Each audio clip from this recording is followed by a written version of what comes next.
Estamos começando mais um Escola de Paz, falando hoje sobre infecção urinária com o Dr. Cristiano Leite. Professor, apresenta o nosso convidado. Bem, Dr. Cristiano Leite foi chefe do Serviço de Nefrologia Infantil do Hospital dos Servidores de Estado por muitos anos, tem ampla experiência no assunto que nós vamos falar hoje e é membro do Comitê de Nefrologia Infantil da Sociedade de Pediatria do Estado do Rio de Janeiro e da Sociedade Brasileira de Pediatria. Muito obrigado pela sua presença. Para começar, o que é infecção urinária? Muito obrigado pelo convite, Liberato, e ao nosso jornalista. Olha, infecção urinária, hoje, ela passou a ser a primeira infecção da criança, porque nós, durante muitos anos, estávamos em terceiro lugar. Era a infecção pulmonar, as infecções respiratórias, depois vinha as infecções gastroentéricas e depois vinha a infecção urinária. Com a melhoria, principalmente a vacinação antipneumocócica, resolveu grande parte dos problemas respiratórios. Você é pediatra, sabe muito mais do que eu. E o rotavírus, a vacina do rotavírus, melhorou muito. E as condições também de melhora do povo brasileiro, apesar de todo o problema que nós vivemos, houve uma melhora muito grande. Porque eu trabalhei 17 anos no Sodoguiar, em 1964, e as gastroenterites eram um inferno. Criança desidratada, a gente pegava plantão que tinha que estar hidratando 10, 20 crianças, rapaz. Aquelas crianças chegavam todas desidratadas, terceiro grau, turgoja flácida, aquela... E com a melhora das condições de vida e com a melhora de novas vacinas que vão surgindo, acabou que a infecção urinária, que nós não temos vacina para o Escherichia coli, que é o agente mais importante na infecção urinária, uma bactéria terrível, até hoje não se descobriu uma vacina contra ela. Esse terceiro lugar, nós já estamos passando para primeiro, infelizmente. O que vem a ser a infecção urinária? Infecção urinária é a presença de uma bactéria no trato urinário. E o que a gente entende por trato urinário? Desde a uretra, começando lá de baixo. Uretra, bexiga, ureter e rins. Esse é o trato urinário. Então, esse trato urinário é estéril. Nós só vamos encontrar bactéria no início da uretra, na uretra anterior. Ali você tem ainda umas bactériazinhas. Do terço médio da uretra, bexiga, ureter, rim é estéril. Não há bactéria nenhuma. Ora, qualquer presença de bactéria nesse trato urinário, você fala que nós estamos diante de um caso de infecção do trato urinário. Que na criança é frequente, como estou te falando. Você vê o seguinte, no período de recém-nascido, hoje, dentro de todas as sepses aí que rolam nas UTIs, a infecção urinária é de uma frequência muito grande. Você, como pediatra e neonatologista bom, sabe disso.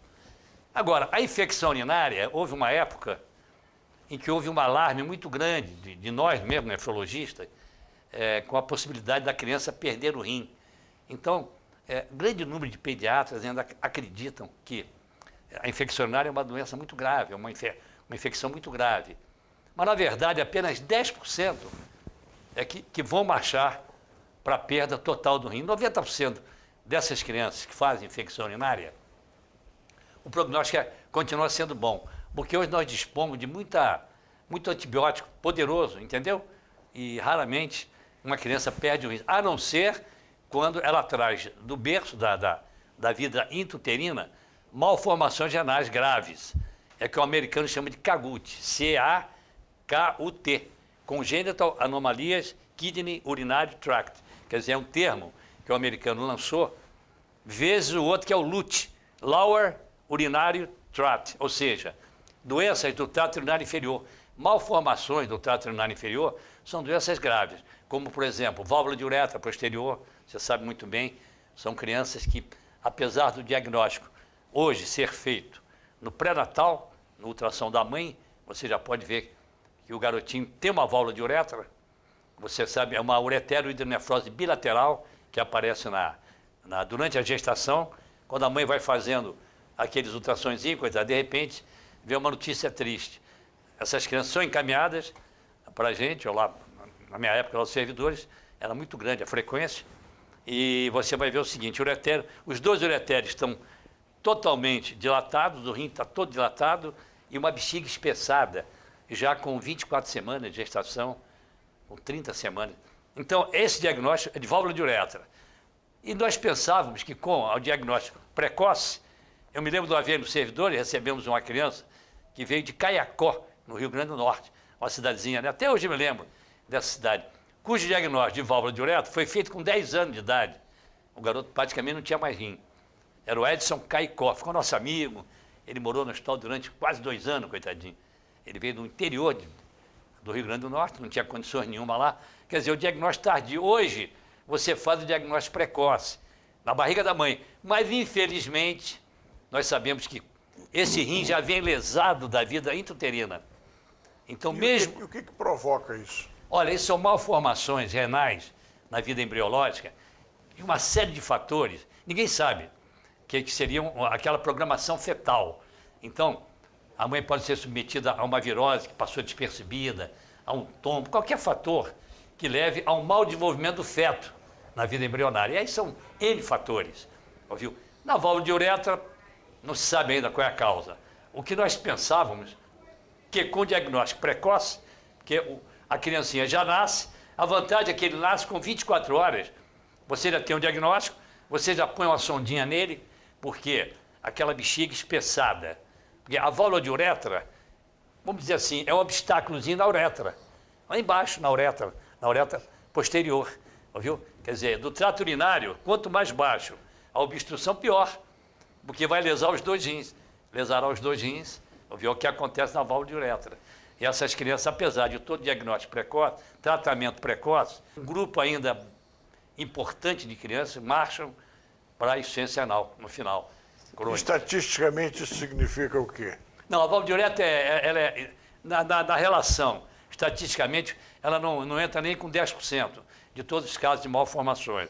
Na frente dela você tem a estenose de Jupe, de junção ureteropélvica, que é uma outra malformação, o rim está obstruído lá em cima, na junção do ureter com a pelve renal, ela está abaixo ainda do refluxo vesgo-ureteral, que é uma patologia comum, que se faz o diagnóstico na vida intrauterina, está abaixo do rim displásico, quer dizer, mas a válvula de uretra é uma patologia grave. Agora, a maioria das crianças tem infecção urinária, vamos botar em 90%, evolui bem, porque você tem um pico de infecção na criança. E não tem malformação nenhuma. Não tendo malformação, o prognóstico é bom.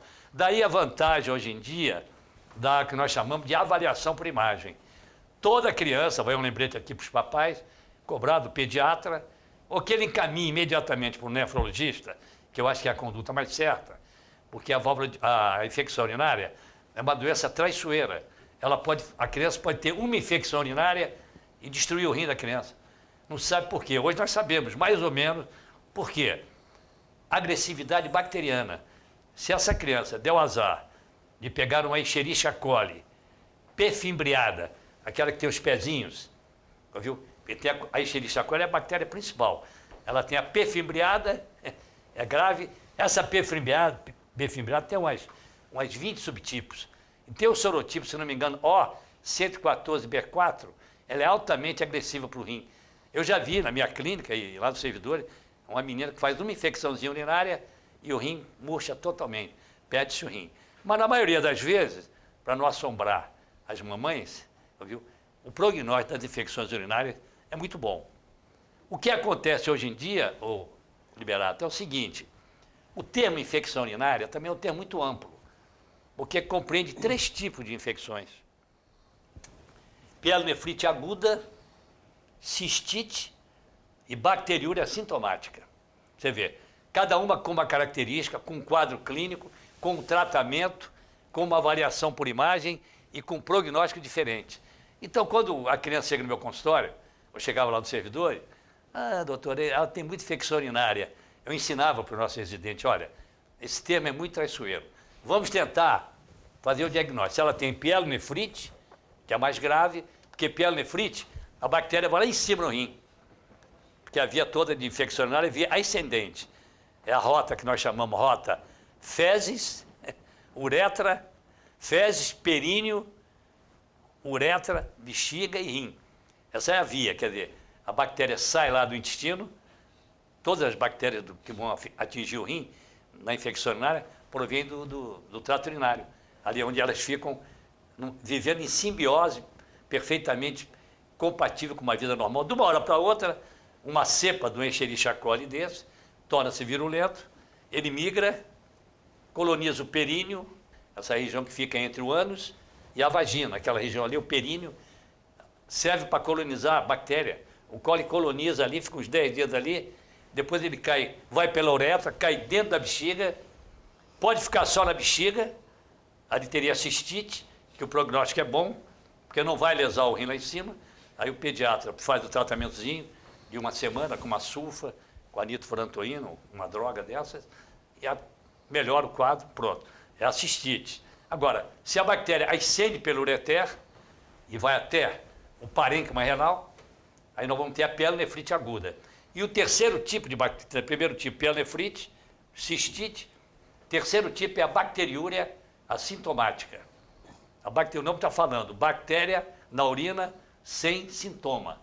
São meninas, geralmente meninas, né? Raramente você encontra um menino, que não tem queixa nenhuma, não sente nada. E muitas das vezes, esse diagnóstico é feito com o pediatra, quando tem aquela mania de fazer um check-up no final do ano. Então pede exame de sangue, está tudo certo. Eu acho ótimo isso. Hemograma, não é? Glicemia, ureia, creatinina. Exame de fezes. Fezes, e também pede exame de urina e cultura.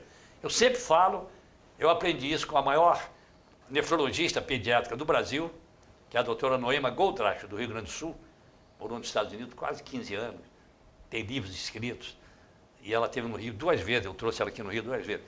E a doutora Noema sempre falava, não peçam cultura de urina se a criança não tem clínica nenhuma.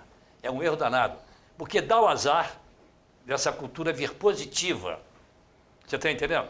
Veio positiva, 100 mil colônias de Escherichia coli. É uma infecção urinária. Aí você vai perguntar, mas o que é que ela está sentindo? Nada, doutor. Ela não tem ardência quando urina, não tem cistite. Não, doutor, não tem. Então, duas coisas podem ter acontecido. Sabe disso, né? Primeiro, uma contaminação dessa cultura, porque a cultura de urina é um método, tem que ter muito cuidado, contaminação é muito grande. Você deixar uma urina no laboratório 3, 4 horas em cima de uma mesa, você já tem bactérias ali se produzindo. Então, pode ser, portanto, uma falsa infecção urinária, ou pode ser uma bacteriúria verdadeira. A bacteriúria tem valor? Tem, mas não precisa tratar, essa é a grande diferença. Não dê antibiótico.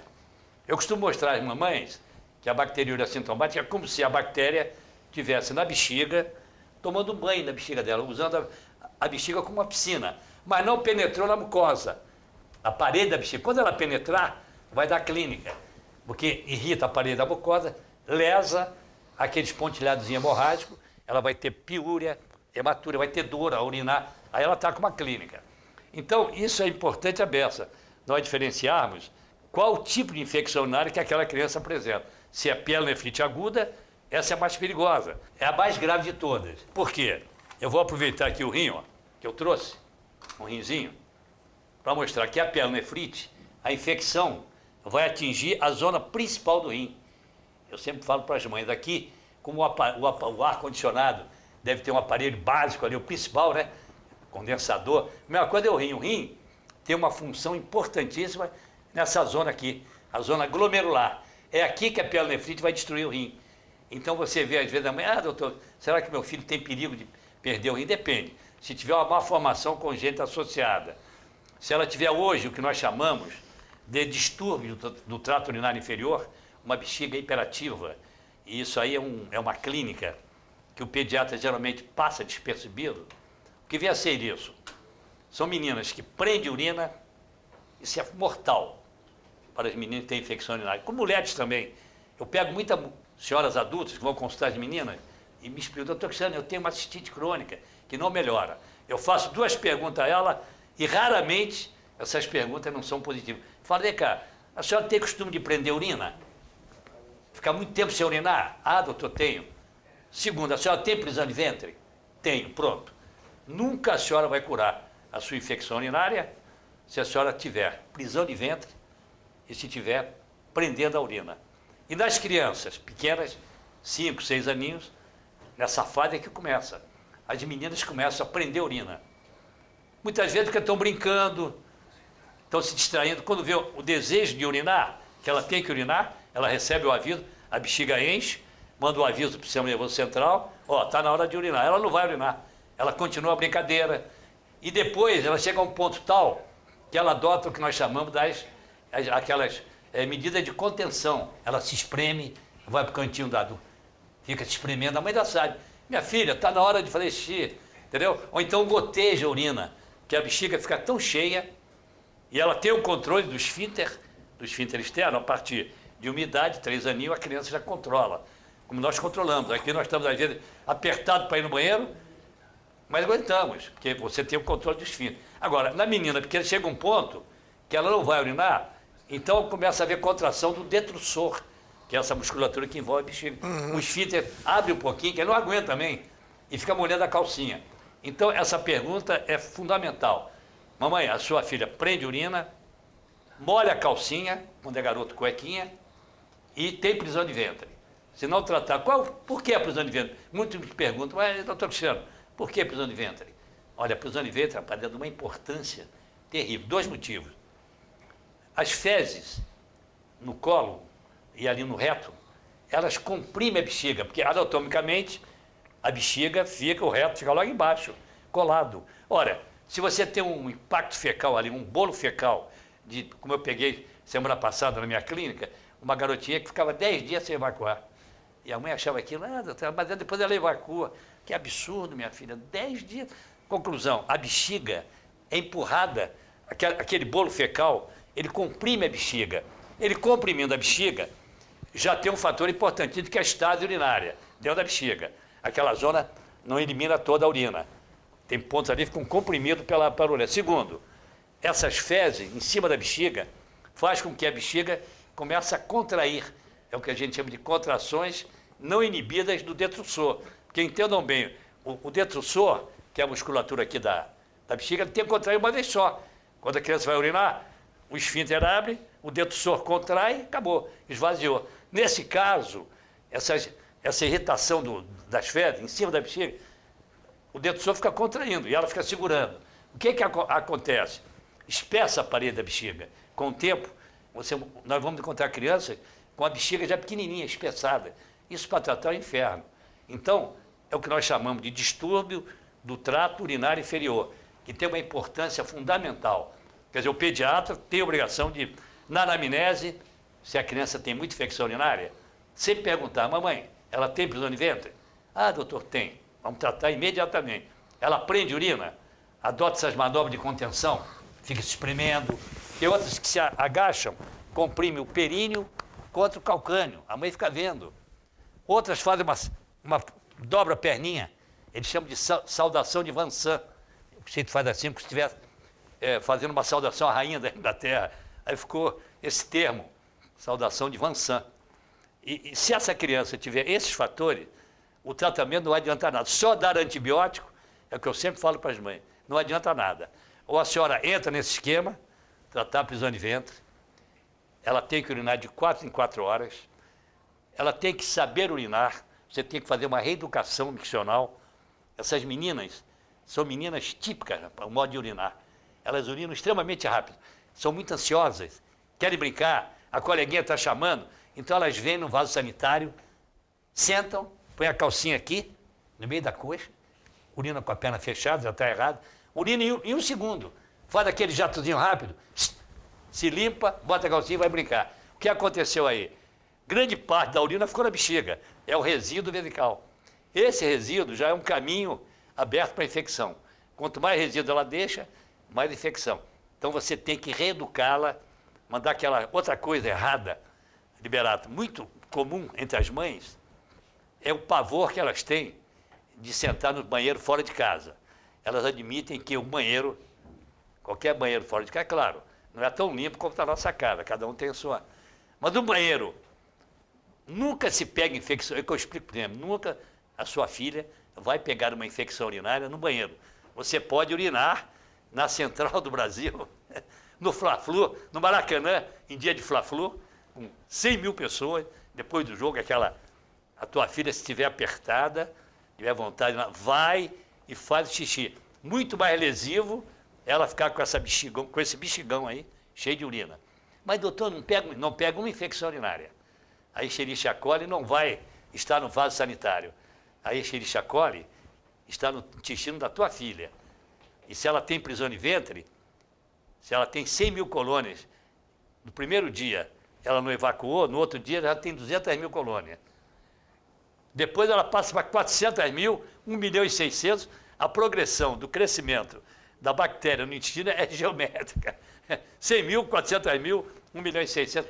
Então, no final, você vê, uma criança tem, fica 5, 6 dias. A quantidade de bactéria, eu falo para a menina, olha, você tem um exército no teu intestino. Se você evacuar todo dia um exército inimigo, você eliminando essas fezes, você está bem. Agora, se você ficar 2, 3 dias, esse exército, 100 mil bactérias, vai pular para 1 milhão e 600. Nem diga, doutor Cristiano, tu tem 1 milhão e 600 de inimigo no teu intestino. Vamos evacuar direitinho, vamos urinar direitinho. Como é que eu ensino as crianças? Liberato? Primeiro, mando que a criança tire toda a calcinha, ouviu? Para que ela abra a perninha, faça a prensa abdominal, urina, acabou de urinar, não pode levantar. Eu inventei, isso aqui não tem livro, não é... É da prática. É prática médica. Você vai contar até 20. Eu ainda brinco com as crianças maiorzinhas, mas tem que ser em inglês. Para ir treinando tem inglês. Ah, doutora, ela não sabe. Vai aprender, você ensina ela, viu? Então, você vai contar até 20. 1, 2, 3. E quando chegar em 20, você vai urinar novamente. Porque aí você eliminou todo o resíduo da bexiga. Entendeu, Libera? Coisas práticas que só a vida... Eu tô na nefrologia pediátrica, sou mais antigo aqui no Rio de Janeiro, pela idade, né? Não é pelo conhecimento. São 40 anos que eu vivo nisso. Então você vai vendo, vai aprendendo coisas que não estão nos livros, não ensinam. Mas se você não tratar o distúrbio do trato urinário inferior dessa criança, que são esses sintomas que eu falei, prender a urina, prisão de ventre, molhar a calcinha. Tem outras crianças, pior ainda, elas eliminam fezes, escape fecal. Elas têm uma prisão de ventre tão grande que elas também sujam a calcinha de fezes. Aí já está mais complicado, porque já prende a urina, já tem prisão de ventre, escape fecal, o trabalho é maior, mas o tratamento tem que ser imediato. Se não fizer isso, não adianta. A infecção urinária, aí complica, você está entendendo? Porque qual é o grande perigo? Essa infecção vir aqui para cima, como estou mostrando a vocês, e pegar a região que nós chamamos de zona glomerular ou parênquima renal. Aqui é que funciona o rim. É a parte principal do rim. Ora, se você deixar com o tempo, acaba essas crianças lesando e vai comendo o rim. Então, o rim, no adulto tem esse tamanho, na criança um pouquinho menor, acaba você pegando um rim, já desse tamanho, todo comido. Se for bilateral, aí complica. Agora, aí vai em relação aos pais, assim, né? Você já falou de formas básicas até de prevenção, né? De tratar ou treinar o toalete de forma que a criança não chegue a ter constipação. Isso é o mais importante. E a higiene também local, também, principalmente as meninas. A higiene, eu sempre falo o seguinte, Liberato, está mais do que provado de que há 30 anos atrás, quando eu comecei a Néforo, a gente gostava muito de acusar as mães. Eu até me perdoo hoje de algumas mães que a criança continuava tendo infecção, e isso ainda tem muito pediatra que faz. E aí os papais adoram, os pais, né? Porque, tá vendo? Eu não falei. Porque acusavam essas mães de que elas não limpavam bem, que as fezes estavam entrando na vagina. Isso hoje nós sabemos, que não tem valor nenhum, Liberado. Porque se fosse assim, as meninas de creche, houve um trabalho na Inglaterra muito interessante, eles fizeram exatamente isso. Compararam aquelas creches inglesas, que são mantidas pelo governo, né? E que a higiene, embora sendo uma higiene boa, mas quando a enfermeira limpava o primeiro bebê lá, ia limpar o último, o 45º lá, aquele já tinha evacuado. E muitas vezes ficava 2, 3, 4 horas com as fezes dentro da vagina, menina, e nunca tiveram infecção urinária. Muitas das meninas que têm infecção urinária, as mães também tiveram. Aí você vai ficar, mas como é que é isso? Há um defeito genético? Não, não há um defeito genético. Durante o parto, especialmente se o parto for normal, viu? Você tem uma colonização bacteriana. O recém-nascido, precisa lembrar aí, quando ele está na barriga da mãe, lá no líquido amniótico, ele é estéril. Não é isso mesmo, Libera? Uhum. Ele não tem uma bactéria. Quando ele sai para o meio exterior, ele se contamina. Impressionante a quantidade de bactérias. No final do primeiro mês, o recém-nascido já tem mais bactéria do que célula. Já tem o trabalho mostrando isso. é 1 elevado a 16, não sei quantos trilhões de bactérias que nós temos no nosso corpo. E o recém-nascido, ele vai se colonizando com essas bactérias aos poucos. No final do primeiro ano, ele já tem igual a nós aqui. Estamos cheios de bactérias na pele, orofaringe, não é? Intestino grosso. Então, a mãe, quando tem muita infecção urinária, e principalmente na gravidez, 37% das gestantes que têm infecção urinária, o recém-nascido tem 4 vezes mais possibilidade de ter infecção urinária. Aí pergunto, por quê? Porque ela pode, essa bactéria que ela alberga no intestino dela, essa cepa de Escherichia coli, é transmitida para o recém-nascido. Ele se coloniza com essa bactéria, entendeu? E vai para o intestino dele. Por azar, já é uma cepa extremamente resistente a antibiótico, porque a mãe já vem tomando, ou ela tem cistite, ou ela teve pielonefrite, ou ela tem refluxo. Quando a mãe teve refluxo vésico-ureteral, que é uma patologia comum em menina, né, o Liberato, o pediatra, ele sempre pesquisa muito, gosta muito de mandar fazer pesquisa de refluxo, que é um dos fatores que perpetua a infecção na menina e pode destruir o rim. Se a mãe tem refluxo, em cada criança, 6 vão ter infecção urinária, porque a mãe já tinha refluxo. O refluxo também propicia uma incidência maior de infecção urinária naquele recém-nascido. Doutor Cristiano, por que é que meninos têm mais infecção urinária do que meninas? Não, o menino não. Quem tem mais é a menina. O menino só perde, 6 para 1, rapaz. 6 meninas para 1 homem. E tem estatísticas que mostram 24 para 1. Quer dizer, a menina é muito mais frequente. Agora, o menino você acertou em um ponto. O menino tem muito mais infecção urinária no período de recém-nascido até 6 meses. A frequência é maior no menino. Por quê? Porque ele traz mais malformações congênitas do que a menina. Você está entendendo? Válvula de uretra é só do menino, a menina não tem, entendeu? Válvula de uretra, JUP, que a gente chama de JUP, mas é estenose da junção ureteropélvica, uma série de patologias são muito mais comuns no menino. Mas até o 6º mês, depois a menina dispara. E a fimose não contribui para a infecção? Tem. A fimose, você lembrou bem agora, eu gostei da tua lembrança, junto com a prisão de ventre, prender a urina, no menino, a fimose é fundamental. Por quê? Hoje nós sabemos que o suco bálano prepucial, ele coloniza a bactéria e ele tem fator de aderência. Fator de aderência é o seguinte, todo o trato urinário, da uretra até o rim, vamos o pessoal entender, como se fosse uma trincheira, umas trincheiras, em que a bactéria adere, é o fator de aderência bacteriana. A Escherichia coli, P. fimbriata, ela tem essa característica. Como nós todos aqui temos receptores, só que os nossos receptores, geralmente eles são fechados. Eles têm uma camada de açúcar, manose, galactose, que fecha aquela trincheira. Crianças que têm muita infecção urinária, isso aí já é um determinante genético. Essas trincheiras estão abertas. Você está entendendo? Permite que o coli, o Escherichia coli, penetre ali. Ele penetra ali e fica escondidinho. Como eu desenho para as mães. Minha filha, para o antibiótico atingir essa bactéria aqui, é muito mais difícil. Ele fica aderido lá dentro, ele se mete lá como se fosse uma trincheira. Viu? É o fator de aderência bacteriana. E o prepúcio também tem esse fator de aderência. E nós temos algumas bactérias, principalmente proteus vulgares, ele coloniza muito o suco, bálano prepucial. Você tem a glande, quando você expõe a glande, entre a glande, que é a cabeça do pênis, e o resto do pênis, você tem aquele sucozinho ali. Ali é um grande colecionador de proteus, eles ficam ali. Então, a criança, menino, quando tem infecção urinária, primeiro mês de vida, já sai do hospital, vai para a minha clínica, ou vai lá para o servidor, primeira coisa que tem que operar é a fimose. A fimose é um fator. Agora, criança que não tem infecção urinária, menino, aí você depende da família, do pediatra, mas aqueles que têm infecção urinária, têm malformações renais, como válvula de uretra, estenose da junção ureteropélvica, rímode displásico, uma série de malformações, tem que operar a fimose, que a fimose atua como fator de infecção urinária. Ele propicia a incidência maior de infecção urinária. E por que é que em Pernambuco há tanta ablação de pênis? Porque em Pernambuco, isso aí já é um assunto urológico, mas eu como converso muito com os urologistas, No Nordeste, ouviu? A incidência de câncer de pênis é a maior do mundo, rapaz. É uma das maiores do mundo, porque geralmente 80% dos nordestinos têm a fimose. E eles não têm os hábitos higiênicos adequados para expor a glande desde garotinho, ouviu?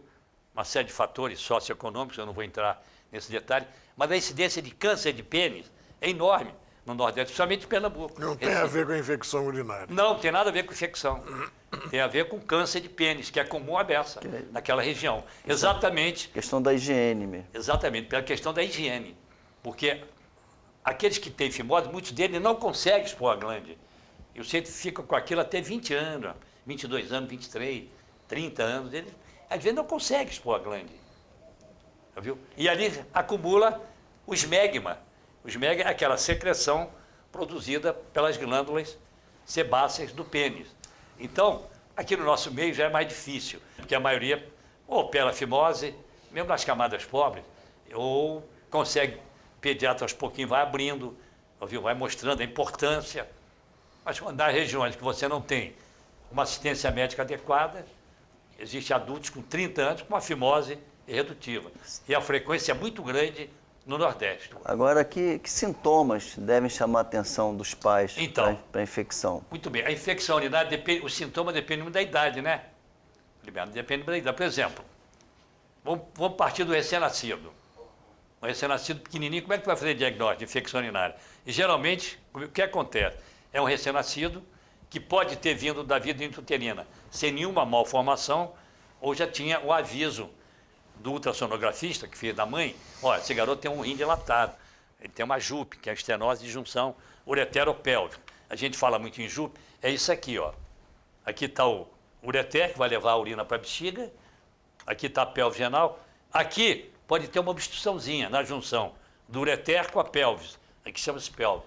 Essa estenose de JUP faz com que durante a vida intrauterina o rim vai enchendo, porque a urina não se for. A urina continua a ser produzida, mas ela passa com dificuldade, um filetezinho, vai dilatando o rim. O rim dilatado, com estade, ele é mais propício a ter infecção. Então, um recém-nascido que começa a ter febre, de repente, a febre de infecção urinária é aquela febre que eu digo para as mães, ou então no lactentezinho, até 1 aninho, ou até mesmo no pré-escolar. Que a criança está brincando também, de repente a mãe ela começa a ficar caidinha, vai tirar o 38 de febre. Daqui a pouco leva meia hora, até vai ligar para o pediatra para marcar a consulta, já está 39,5. Se bobear, vai a 40. Rapidamente, isso é uma criança pequenininha. Você tem febre de 39, 40, tanto que um dos critérios para você definir pielonefrite, febre acima de 39, ouviu? Você começa a ter, a criança tem, muito comumente, calafrio, ouviu? E às vezes, da criança maior, ela pode se queixar de uma dorzinha na barriga, quer dizer, os sintomas são inespecíficos para a infecção urinária. Então, o pediatra, hoje em dia, muito raramente o pediatra engole. Todo pediatra, nós temos um padrão muito bom na nossa pediatria. E a turma pede logo, manda logo para a emergência, pede um exame de urina, um EAS, que a cultura vai demorar, e pelo EAS você tem uma suspeita. Quer dizer, na criança pequena, sintomas inespecíficos. Criança maior, uma criancinha já de 10 anos que avisa, os sintomas geralmente são de cistite. Mamãe, está doendo quando eu vou fazer xixi, está ardendo. Aí a mãe é mais fácil, não é isso mesmo? Dor, começa a doer as costas às vezes, ouviu? Então, os sintomas já são mais específicos. Na criança pequena, sintomas inespecíficos. Falamos demais, né, jornalista?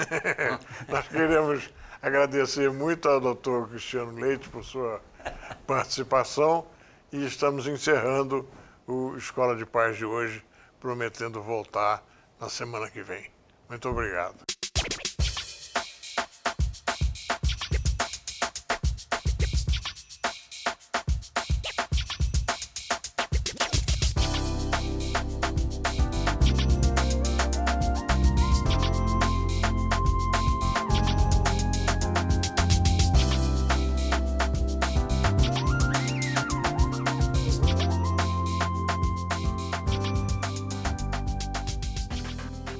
Se você tem alguma dúvida, um problema, uma sugestão, escreva para mim, Dr. Edson Liberal, Soperge, Sociedade de Pediatria do Rio de Janeiro, Rua da Assembleia, número 10, sala 1812, Centro CEP 20111-901, Rio de Janeiro, ou no e-mail secretaria@soperj.org.br.